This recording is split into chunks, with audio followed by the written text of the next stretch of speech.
Halo semua, bareng Clipper lagi di sini. Apa kabar orang-orang baik tapi doyan film pembunuhan? Gak bosan-bosan Clipper mengucapkan banyak terima kasih untuk yang masih anteng mengikuti channel ini, yang akan terus berusaha menyajikan review film terbaik untuk kalian tonton. Spesial di video kali ini, Clipper akan mengabulkan requestan dari subbreaker setia yang katanya ingin membahas sebuah film yang berjudul Timber Falls tahun 2007. Film bertemakan libur berujung petaka ini menceritakan sepasang kekasih yang salah milih tempat untuk bercamping karena tanpa disadari hutan yang mereka pilih adalah daerah kekuasaan keluarga psikopat pemburu pasangan-pasangan yang doyan berbuat dosa. Penasarin dong azab apa yang akan didapat? Untuk itu tonton sampai habis, subrek dan kasih tahu teman-teman kalian. Cerita berawal dari keberadaan seorang wanita yang disekap dan terlihat seperti habis menjalani operasi abal-abal. Sementara di ruangan lain pacarnya masih bertahan menahan sakit karena terus mendapat siksaan yang sangat pedih.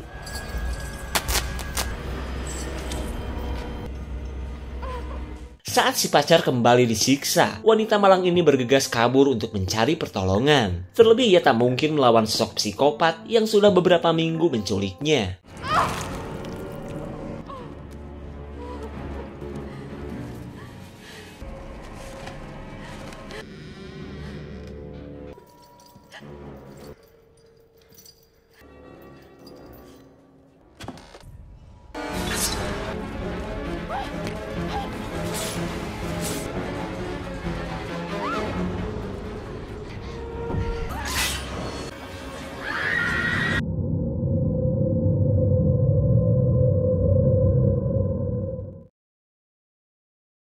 Beberapa hari berlalu kita beralih ke sepasang kekasih yang akan berkemping di sekitar danau yang berada di cagar alam negara bagian Virginia. Pasangan yang akan segera menikah ini pun sudah tidak sabar untuk latihan adu songkol di tengah hutan tanpa khawatir digerebek warga seperti sebelumnya. Lalu setibanya di pos polisi hutan, si cantik Cheryl melihat berita orang hilang yang tak lain adalah pasangan di awal film tadi. Akan tetapi Pak Polisi menyuruh mereka untuk jangan takut karena hutan yang akan mereka kunjungi gak sepi-sepi amat, malahan masih menjadi tempat tinggal bagi beberapa penduduk lokal. Or the Donner Trail. Might be a while before we find you. I have a first aid kit. Great. Thank you. Thanks. Setelah mendapatkan izin, mereka pun prepare untuk menggunakan jalur yang direkomendasikan oleh Pak Polisi. Tak lupa juga si kekar Mike menyiapkan pistol untuk berjaga-jaga, karena bisa saja di hutan nanti banyak meong congkok atau bahkan buaya darat. Okay.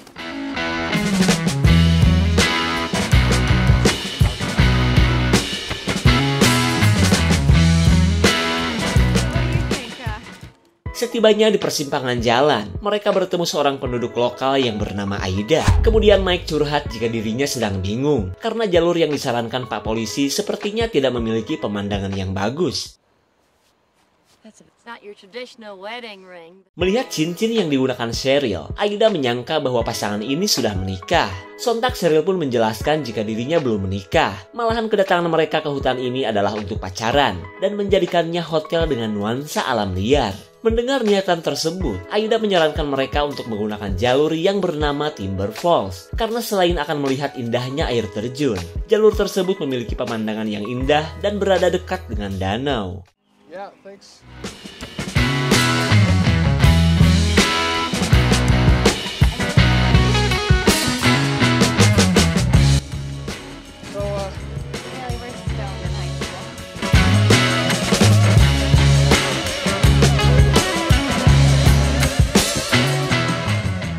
Melihat sepasang rusa yang sedang kasmaran, Cheryl mengajak Mike untuk beradu songkol saja di tempat ini, agar para binatang cantik itu menjadi saksi hubungan cinta mereka, berikut keperkasaan Mike juga. Dan ya, kalau sudah begini, Mike tentu saja gak bakalan nolak.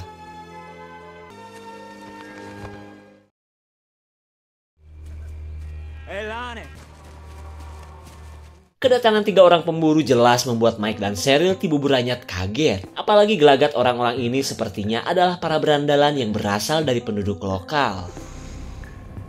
Kemudian Mike berusaha tetap tenang saat si pemburu yang bernama Brody merahi perbuatan jadah Mike di daerahnya. Ia pun meminta Cheryl untuk segera pakai baju sebelum aroma celengan imutnya ngehiliwir masuk ke lubang hidungnya.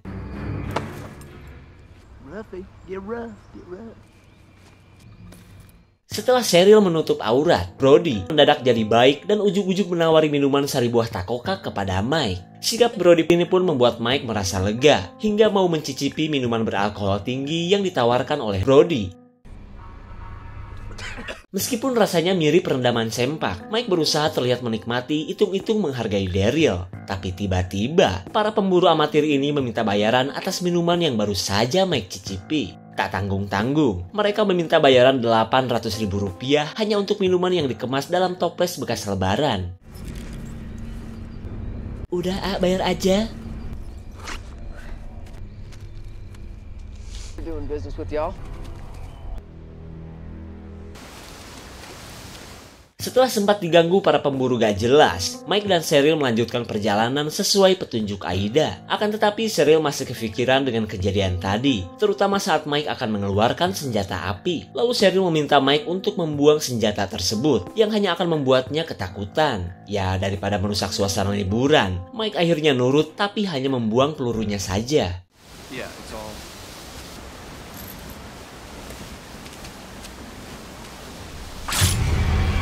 Dikira psikopat penunggu curug, ternyata pria ini adalah salah satu polisi hutan yang sedang benerin jalur pejalan kaki, di mana semua ini ia lakukan setelah hujan badai yang belakangan ini sering terjadi. Lalu ketika mendengar niatan Mike dan Cheryl yang akan bercamping, Paul Hood yang bernama Clyde ini mengatakan bahwa spot yang mereka tuju sudah berada dekat. That whole place smells like feet. My local doctor, for some reason, pant's not going to clear itself. So, Yeah, it sounds great. Thank you. all right, good evening. Take care.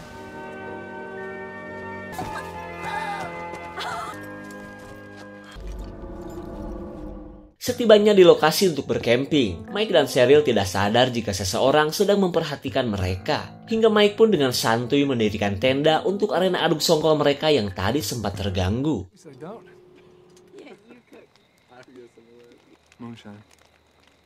Tanpa terasa, momen yang mereka tunggu-tunggu akhirnya datang. Cheryl si paling getek pun langsung mengajak Mike masuk ke dalam tenda, daripada kelamaan si Duru di depan api seperti penderita budug saja.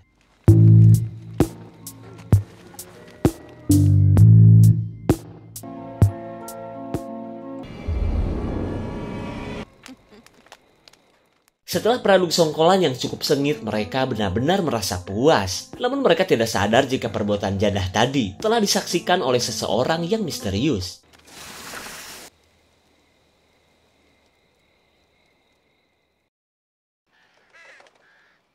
Di keesokan harinya, Cheryl yang terbangunkan oleh suara burung gagak bergegas mandi junub sekalian berenang di tengah danau. Tapi sungguh tak disangka kelakuan Cheryl yang bebulucun gak pakai baju sedang diperhatikan oleh seseorang.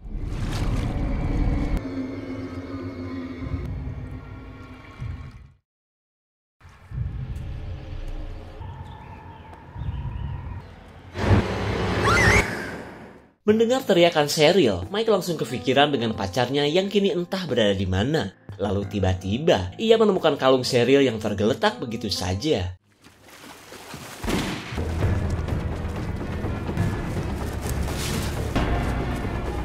Cheryl!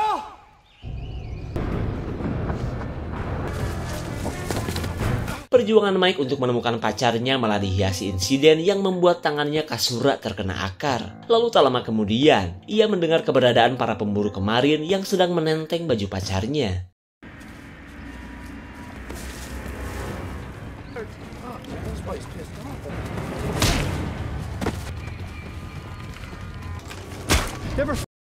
Setelah mendapatkan salah satu pemburu, Mike langsung menanyakan keberadaan pacarnya. Akan tetapi pria ini berkata jika ia hanya menemukan baju Cheryl saja di lokasi yang tak jauh dari danau. Damn, shut the f*** up! Yeah, turn her ass apart.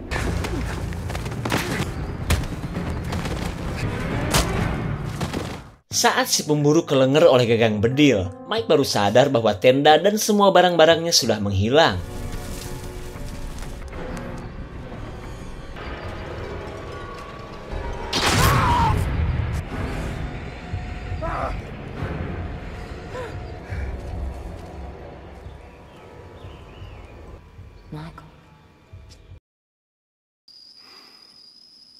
Singkat cerita, Mike diselamatkan oleh Aida setelah cekernya terkena jebakan binatang yang penuh dengan karat. Aida yang seorang agamis taat pun terus merawat Mike sebelum luka di kakinya mengalami infeksi. Kemudian Mike menceritakan tentang pacarnya, berikut dompet dan perlengkapan camping yang telah menghilang. Tapi dengan santuinya Aida meminta Mike untuk jangan khawatir, karena suaminya yang bernama Clyde selalu rutin berpatroli. Malahan Aida punya radio jika memang mereka membutuhkan bantuan polisi. Just as soon as we're finished with you, bite down on this.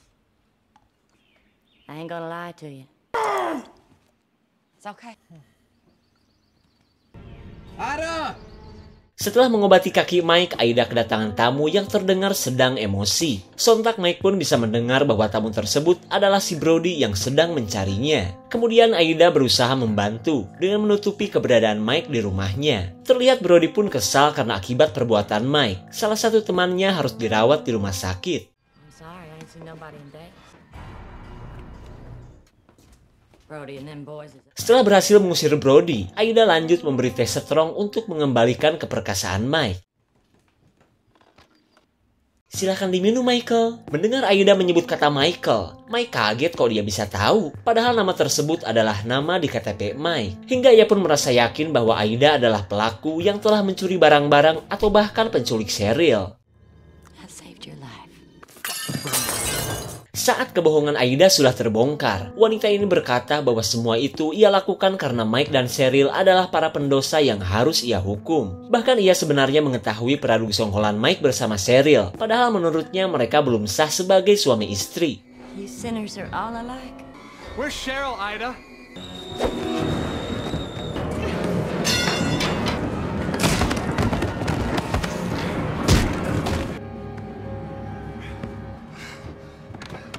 Rupanya radio milik Aida malah tidak berfungsi. Lalu ketika Mike menemukan sebuah bunker, ia bergegas turun mencari pacarnya mumpung Aida masih pingsan. Tapi tiba-tiba Mike menemukan banyak janin yang dikemas layaknya manisan di hari raya. Mike pun tidak habis pikir dengan kelakuan Aida yang juga memberikan nama pada orok-orok setengah jadi ini.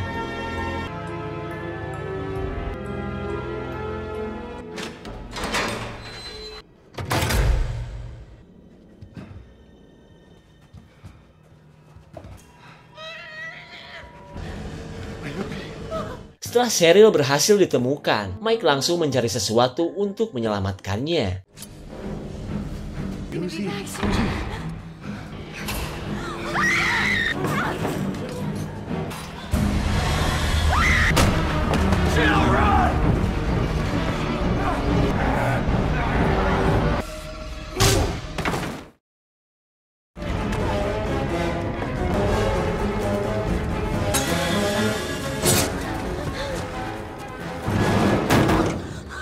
Keberadaan Clyde membuat Cheryl langsung melaporkan sosok pria burik yang telah menculiknya. Akan tetapi Cheryl tidak tahu bahwa polisi hutan ini adalah kakak ipar dari si burik yang bernama Deacon itu.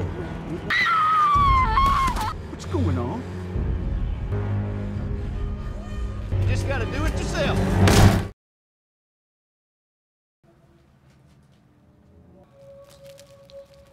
Singkat cerita, Aida dan suaminya yang juga merangkap sebagai pendeta akan menikahkan Mike dengan Cheryl. Terlihat si Deacon pun begitu hikmat menyaksikan prosesi pernikahan yang terasa sakral ini. Sementara Cheryl dan Mike bingung dengan apa yang harus mereka lakukan. The sacred covenant of marriage. I now pronounce you man and wife. Akibat ancaman Clyde, Mike dan Cheryl akhirnya terpaksa mengikuti proses pernikahan maksa ini. Dan setelah mereka dinyatakan sah sebagai suami istri, Clyde menyuruh Mike untuk mencium Cheryl. Setelah pernikahan usai, Mike diikat seperti yang dialami oleh pria di awal film tadi. Sementara Cheryl langsung dibawa ke kamar pengantin untuk mempersiapkan malam pertamanya. I'll give it to you. Ketika malam datang, Clyde akan mempersiapkan Mike yang akan menjalani proses perkawinan yang sesungguhnya. Tapi sebelum itu, ia menceritakan kisah sedihnya bersama Aida yang sudah belasan tahun tidak memiliki keturunan. Di waktu yang sama, Deacon sebenarnya merasakan getaran lope terhadap Cheryl, hingga ia pun tak kuasa menahan hasrat jadah di belalai imutnya. Deacon, get away from her. Untung saja Aida keburu datang, hingga Cheryl pun selamat dari sodokan Deacon. Lalu Aida menceritakan bahwa keanehan yang dialami adiknya itu bermula dari kecelakaan mobil saat mereka masih bocil. Hingga Deacon yang malang memiliki luka bakar serius, bahkan tidak bisa bicara lagi seperti dulu. Lalu sambil memberikan minuman yang mengandung bius, Aida curhat jika ia sebenarnya iri melihat para ibu-ibu yang memiliki anak. Karena sejak pernikahannya dengan Clyde, Aida selalu keguguran dan tidak pernah merasakan sensasinya ngurus anak. Nah, jadi guys, manisan orok yang kita lihat ini tak lain adalah anak-anaknya Aida yang telah meninggoy sewaktu masih dalam kandungan. Lalu Mike bertanya tentang alasan Clyde yang telah dengan tega menculik dan menikahkannya. You're young and strong, my baby.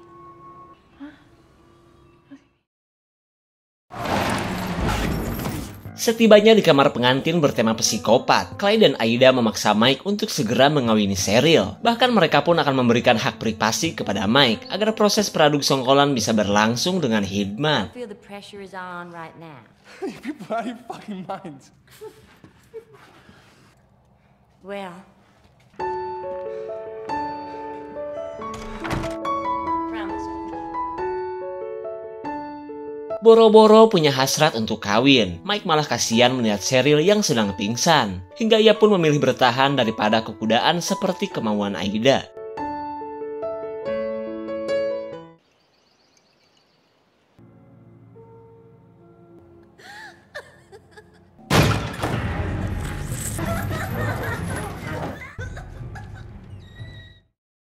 Ketika menyangka Mike dan Cheryl telah melakukan sesi kawin, kini giliran Deacon untuk menyiksa Mike, di mana semua ini dilakukan sebagai penebusan dosa atas perbuatan Mike dan pacarnya di dalam hutan.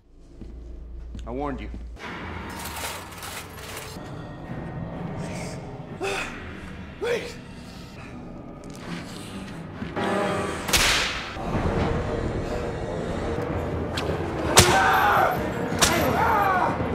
Okay, it's enough.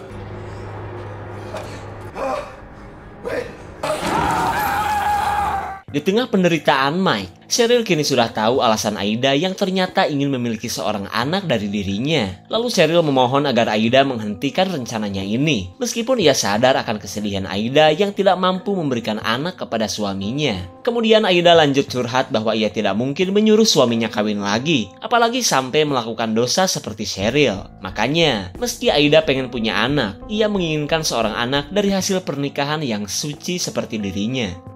Di sisi lain, Clyde ditemui Brody yang masih mencari keberadaan Mike dan pacarnya. Lalu Clyde berkata bahwa para turis itu sudah pergi pada sore kemarin. Sontak Brody pun merasa jika ada sesuatu yang disembunyikan oleh polisi ini, karena menurutnya tadi malam mobil Mike masih berada di parkiran. Dan tanpa Brody sadari, mobil Mike sebenarnya baru saja ditenggelamkan oleh Clyde.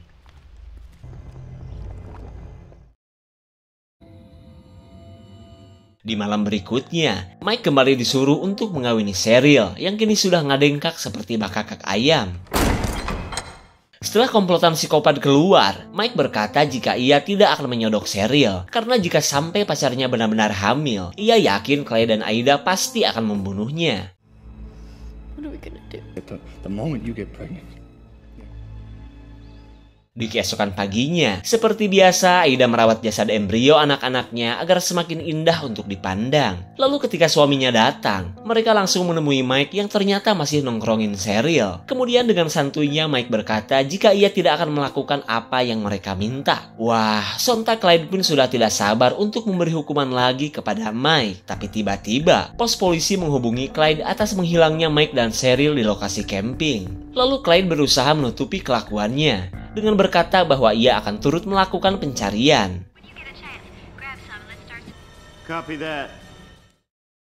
Kemudian kita beralih ke para pemburu yang sedang ditemui oleh salah satu polisi hutan. Lalu Bu Polwan memberikan sayembara kepada Brody untuk mencari keberadaan Mike dan Cheryl. Mendengar sayembara berhadiah, Brody tentu saja sangat tertarik. Terlebih ia sudah tahu kemana harus mencari para turis itu. Lonnie, get in the truck. Di waktu yang sama, Cheryl sedang berusaha untuk meloloskan diri. Tapi tiba-tiba, si burik Deacon kembali datang untuk melampiaskan hasrat jadahnya yang sejak kemarin ia pendam.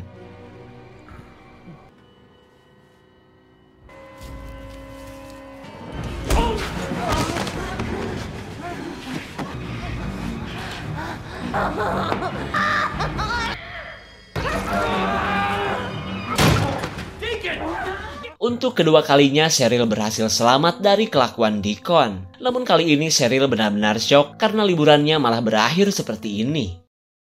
Selang beberapa saat, Aida dan Clyde menyuruh Mike untuk segera melakukan tugasnya. Karena kalau tidak, Aida tidak akan segan-segan untuk membuat Cheryl cacat seumur hidup.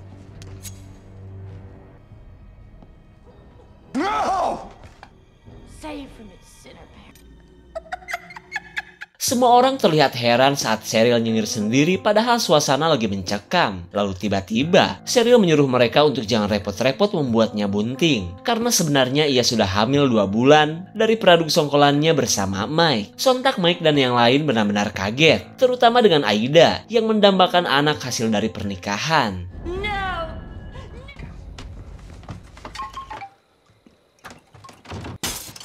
Mendengar kedatangan seseorang, Aida dan Clyde langsung bersiaga. Sementara Brody yang akan mencari keberadaan Mike dan Cheryl menyuruh temannya untuk berpencar.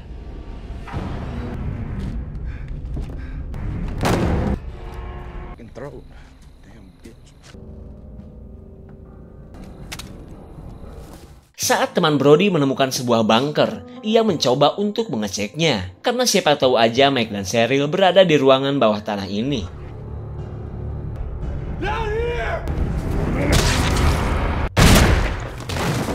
Ternyata strategi yang dilakukan Clyde dan Aida sangat ampuh menghadapi para penyusup. Hingga nasib para pemburu ini pun berakhir di tangan para psikopat yang pengen punya anak ini. Kemudian Aida berencana untuk menghabisi calon orok yang sedang dikandung oleh Cheryl. Karena bagaimanapun juga ia ingin memiliki anak dari hasil pernikahan. Akan tetapi rencana tersebut ditentang oleh Clyde yang lebih menginginkan Mike dan Cheryl dihabisi saja. Terlebih pasangan tersebut sedang dicari pihak polisi dan tentunya membahayakan mereka.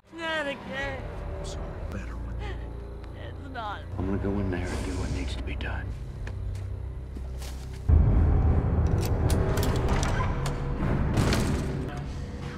Mind you. Clyde tidak sadar jika Mike sudah berhasil melepaskan ikatannya. Hingga Mike pun bisa dengan leluasa menghabisi orang yang sudah menghancurkan liburannya.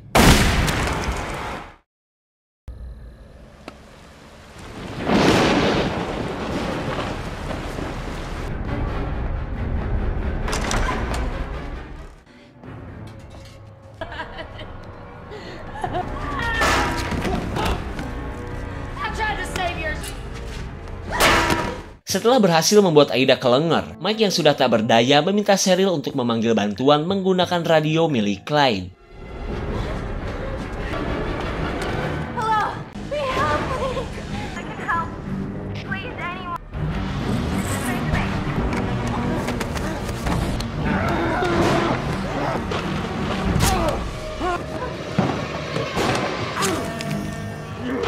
Di tengah serangan si burik Deacon, Cheryl akan menggunakan alkohol untuk melanjutkan serangannya.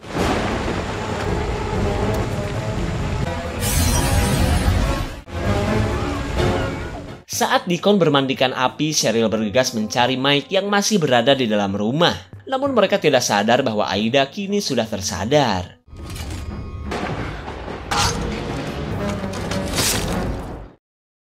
Dengan satu kali sabetan carok saja, Aida pun akhirnya meninggoy tanpa kepala. Lalu Cheryl berusaha membuat Mike untuk tetap hidup, sampai bantuan polisi datang. Okay, alright.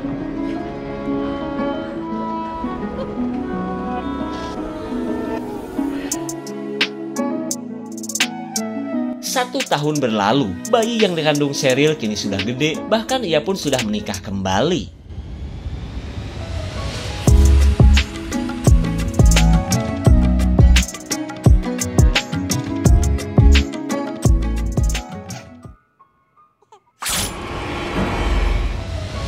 Ternyata kelakuan keluarga psikopat ini berawal dari kesedihan Aida yang begitu ingin memiliki anak. Lalu dengan bantuan adik dan suaminya, keluarga taat tapi kelakuannya psikopat ini selalu menculik dan mengawinkan pasangan-pasangan yang doyan berbuat dosa. Mereka pun selalu menyiksa para korbannya sebagai bentuk penebusan dosa versi Aida dan Clyde. Katanya sih agar anak yang lahir benar-benar suci dan tidak membawa dosa dari orang tuanya. Sudahlah. Tapi di akhir cerita kita melihat seseorang yang menggunakan senjata Deacon. Siapa itu kira-kira? Jika ada tambahan, komen guys ya. Segitu saja untuk klip dan review kali ini. Tonton video Ed Clipper lainnya ya. Terima kasih dan sampai jumpa.